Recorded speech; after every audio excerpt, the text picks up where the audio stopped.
अस्सलाम वालेकुम नाज़रीन, सियासत टीवी के आलमी ख़बरनामे में आपका खैर मक़दम है। मैं हूं मोहम्मद शौकत और सबसे पहले नज़र डालते हैं सुर्खियों पर। हिंदुस्तान और न्यूजीलैंड के दरमियान आज़ाद तिजारती मुआहदा, दोनों ममालिक की शराकत दारी में एक तारीख़ी लम्हा, वज़ीर आज़म मोदी का बयान। रूस में पुतिन से अब्बास इराक़ची की मुलाकात, अमरीका पर सख्त तनक़ीद, मुज़ाकिरात के इम्कान का इशारा। तेहरान ने अमरीका को पेश की नई तजवीज़, ईरानी जौहरी प्रोग्राम पर मुज़ाकिरात किए बगैर जंग के खात्मे के लिए रजामंदी का किया इजहार। वज़ीर दिफा राजनाथ सिंह की SCO मीटिंग में शिरकत, दहशतगर्दी के ठिकानों को जड़ से उखाड़ फेंकने के अज़्म का किया इयादा। बरतानवी शाह 40 पहुंचे व्हाइट हाउस, अमरीका के क़याम की 250वीं सालगिरह की तक़रीबात में करेंगे शिरकत। इंडोनेशिया की राजधानी जकार्ता में खौफनाक रेल हादसा, 14 मुसाफिर हलाक, दर्जनों अफराद जख्मी, राहत रसानी का काम जारी। तो नाज़रीन, ये थी सुर्खियां। बढ़ते हैं खबरों की तफसील की जानिब। वज़ीर आज़म नरेंद्र मोदी ने हिंदुस्तान और न्यूजीलैंड के दरमियान आज़ाद तिजारती मुआहदे को दोनों ममालिक के शराकत दारी में एक तारीख़ी लम्हा करार देते हुए कहा कि इससे दोनों ममालिक के लिए ज़्यादा खुशहाल और मुतहरिक मुस्तक़बिल की राह हमवार होगी। काबिल ज़िक्र है कि हिंदुस्तान और न्यूजीलैंड ने एक तवील अरसे बाद एक तारीख़ी आज़ाद तिजारती मुआहदे पर दस्तखत किए हैं, जिसका मकसद दो तरफ़ा तिजारत को दोगुना करना और हिंदुस्तानी बरामद कुनंदगान को न्यूजीलैंड की मार्केट में ड्यूटी फ्री यानी कि टैक्स से मुस्तस्ना रसाई फराहम करना है। A lot about India, for example, in tourism, it could be in skills, it could be in healthcare. There are a lot of opportunities that are going to come out of this FTA, and we're really excited. See, actually, FTA with New Zealand is going to be benefit from far best to the apparel sector. Why? Because New Zealand का import so far apparel में 1.4 billion है, खाली हमारा export खाली 4% है उसमें। अभी FTA के बाद हमारा एक्सपोर्ट 3 और 4 टाइम्स हो जाएगा दो साल में। इसमें क्या फ़ायदा है, वो मोस्टली कॉटन गारमेंट्स एक्सपोर्ट करेगा, इसमें फार्मर्स का कॉटन का बेनिफिट होगा, फिर टेक्सटाइल वाला का बेनिफिट होगा, अपैरल मैन्युफैक्चरिंग, होलसेलरीज, सब MSME सेक्टर का ये बेनिफिट होगा। सो इसलिए ये वेरी इंपॉर्टेंट फॉर हमारा अपैरल इंडस्ट्री के लिए। और अभी हमारा गवर्नमेंट ने ऑनरेबल प्राइम मिनिस्टर और मिस्टर पीयूष गोयल ने अभी 38 कंट्री के साथ FTA इस साल तक होने वाला है। सो 38 कंट्रीज में आप देखा, इसमें 60% of the world population is covered in this FTA। क्या मतलब क्या है, हमारा इंडिया से गवर्नमेंट एक्सपोर्ट वेदर कॉटन और MMF दोनों जाएगा, क्यों हमारे पास रॉ मटेरियल स्ट्रेंथ है। वो कॉम्पिटिटिव कंट्री के बाद everything they have to import, versus हमारा पास रॉ मटेरियल स्ट्रेंथ है, क्वालिटी और डिलीवरी हमारा सबसे ज़्यादा अच्छा होगा। और अनदर स्पेशल है, 60% of the population of the world, the country which we are signing, they don't have apparel manufacturing. So it is a good opportunity. Our next decade is going to be for apparel industry.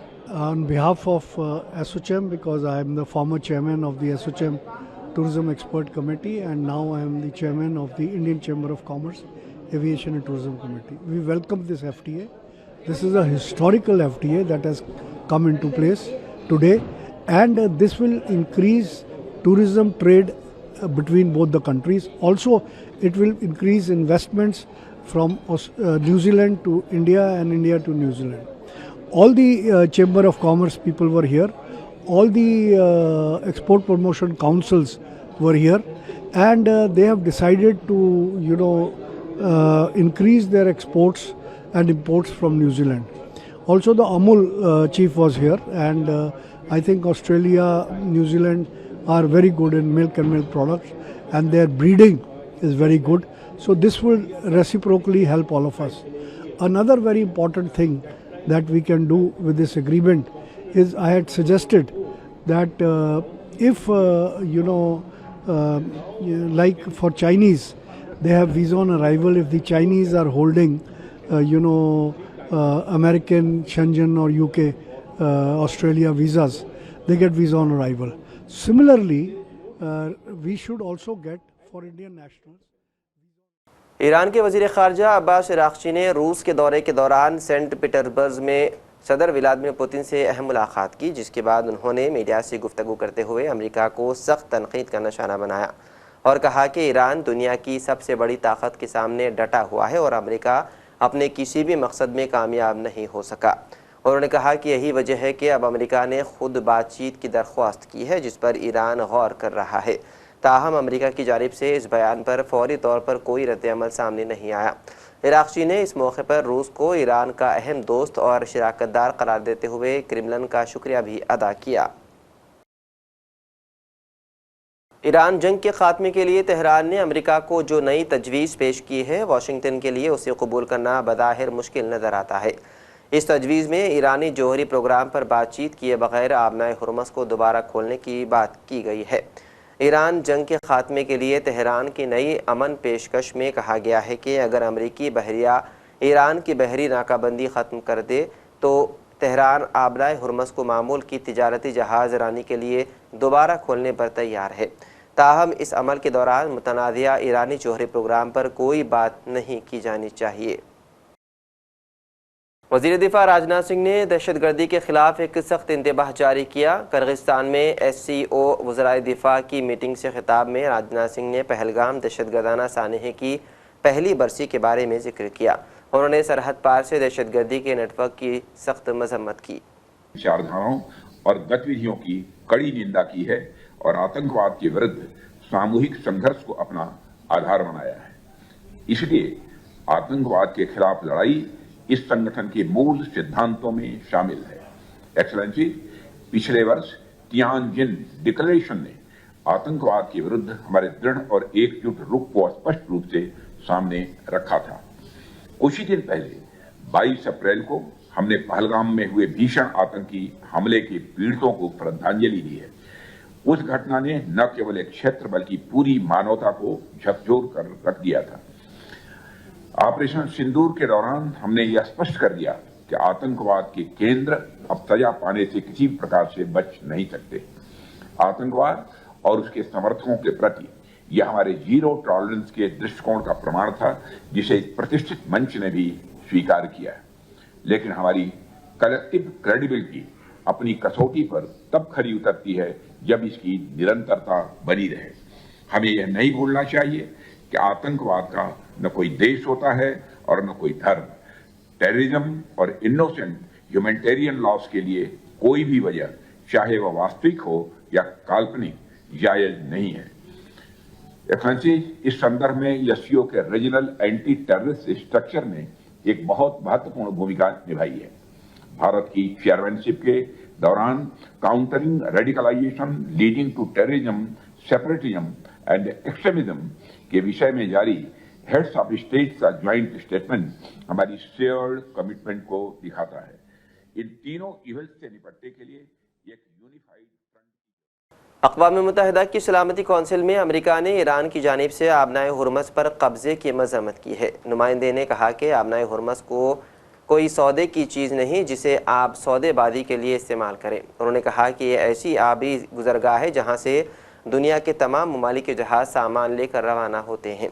आज आबनाए Hormuz की नाकाबंदी से तमाम ममालिक पर इसका मनफी असर पड़ा है। This strait is not, despite Iran's foreign minister's claims, this strait is not Iran's to wield like its own moat and drawbridge.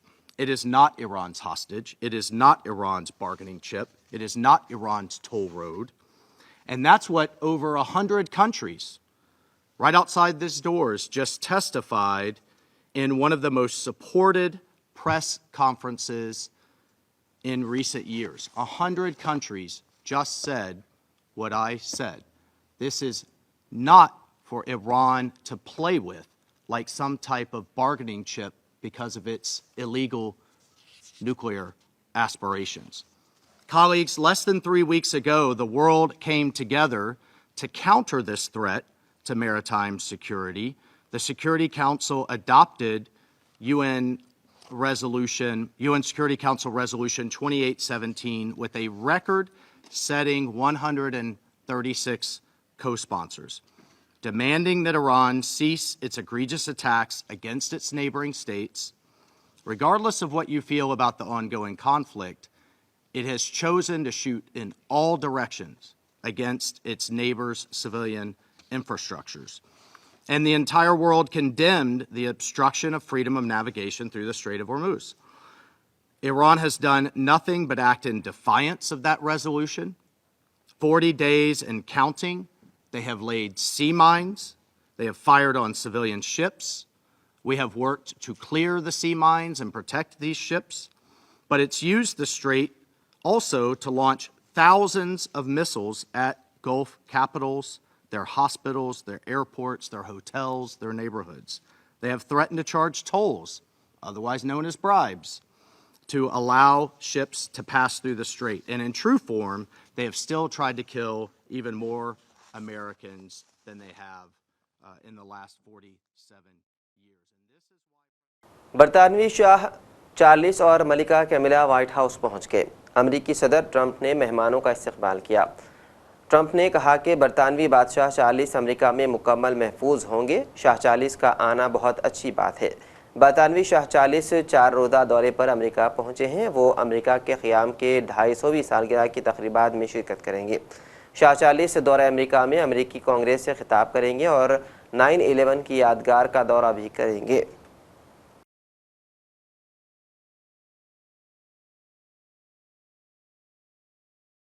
Indonesia के दारुल-हुकूमत जकार्ता के पास एक दर्दनाक ट्रेन हादसे में 14 अफराद जाँ बहक हो गए हैं, जबकि दर्जनों अफराद ज़ख्मी हुए हैं। ज़ख्मियों में कुछ की हालत इंतहाई संगीन बनी हुई है, जिससे महलूकीन की तादाद बढ़ने का अंदेशा ज़ाहिर किया जा रहा है। अफसरान ने 14 हलाकतों की तस्दीक कर दी है। इत्तलात के मुताबिक जकार्ता के बाहरी इलाके में पीर की शब 2 ट्रेनें आपस में मुतसादिम हो गई, जिसमें अब तक कम से कम 14 लोगों की मौत हो गई है। इस सिलसिले में अफसरान ने बताया है कि कई मुसाफिर बुरी तरह तबाह ट्रेन के डब्बे में फंस गए हैं, जिन्हें निकालने के लिए जंगी पैमाने पर रेस्क्यू ऑपरेशन चलाया गया है। अक़वाम मुत्तहिदा में एटमी अदम फैलाव के मुआहदे के निफाज़ से मुतालिक कॉन्फ्रेंस में ईरान को भी नायब सदर मुंतखब कर लिया गया है। ईरान के नायब सदर मुंतखब होने पर अमेरिका की जानिब से शदीद इख्तिलाफ सामने आया है और इस मौके पर अमेरिका और ईरानी मंदोबैन के दरमियान तल्ख जुमलों का तबादला भी हुआ। अमेरिकी नुमाइंदे ने कहा कि ईरान का इंतखाब एटमी अदम फैलाव के मुआहदे की तौहीन है। ईरान के नुमाइंदे रज़ा नजफ़ी ने अमेरिकी मंदोब के बयान को बेबुनियाद और सियासी नुक़्ते नज़र की तर्जुमानी करार दिया। उन्होंने कहा कि अमेरिका दुनिया की वाहिद रियासत है जो एटमी हथियार इस्तेमाल कर चुकी है और अब एटमी अदम फैलाव के निफाज के लिए सालिस भी बनना चाहती है। रज़ा नजफ़ी का कहना था कि ईरान दुनिया के उन मुल्कों में शामिल है जिन्होंने एटमी अदम फैलाव के मुआहदे NPT पर दस्तखत कर रखे हैं, जबकि इसराइल ने अब तक इस मुआहदे पर दस्तखत नहीं किए। The global goal of eliminating nuclear weapons stretches back to the UN General Assembly's very first resolution in 1946. But sadly, people's memories are short. Today, a state of collective amnesia has taken hold. Nuclear sabers rattle once more. Mistrust rules the day. Hard-won norms are eroding, and arms control is dying. For too long, the treaty has been eroding. Commitments remain unfulfilled, and trust and credibility are wearing. Saudi Arab के वली अहद शहजादे मोहम्मद बिन सलमान ने इस अमर पर इत्मीनान का इजहार किया कि मुमलिकत में विज़न 2030 के तहत अहदाफ अपनी रफ्तार से आगे बढ़ रहे हैं। आलमी सतह पर मौजूद चैलेंजों के बावजूद विज़न के तहत ज़बरदस्त कामयाबियाँ मिल रही हैं। आलमी सतह पर पैदा होने वाले चैलेंजों में उन्होंने कहा मुआशी शोबे में आने वाले उतार चढ़ाव, सियासी कशीदगी और अफरा तफरी के अलावा इलाक़ाई और बैनुल-अक़वामी सतह पर एक दहाई से जारी मसाइल के बावजूद सऊदी विज़न ने अपने पेशरफ्त की रफ्तार को बरकरार रखते हुए कई संगमेल उबूल कर लिए हैं। और आखिर में सुर्खियों पर एक और नज़र। हिंदुस्तान और न्यूजीलैंड के दरमियान आज़ाद तिजारती मुआहदा, दोनों ममालिक की शराकत दारी में एक तारीखी लम्हा, वज़ीर-ए-आज़म मोदी का बयान। रूस में पुतिन से अब्बास इराक़ची की मुलाकात, अमरीका पर सख्त तनकीद, मुज़ाकिरात के इम्कान का इशारा। तेहरान ने अमरीका को पेश की नई तजवीज़, ईरानी जौहरी प्रोग्राम पर मुदाकरात किए बगैर जंग के खात्मे के लिए रजामंदी का किया इजहार। वजीर दिफा राजनाथ सिंह की SCO मीटिंग में शिरकत, दहशतगर्दी के ठिकानों को जड़ से उखाड़ फेंकने के अज़्म का किया इयादा। बरतानवी शाह 40 पहुंचे व्हाइट हाउस, अमेरिका के क़याम की 250वीं सालगिरह की तक़रीबात में करेंगे शिरकत।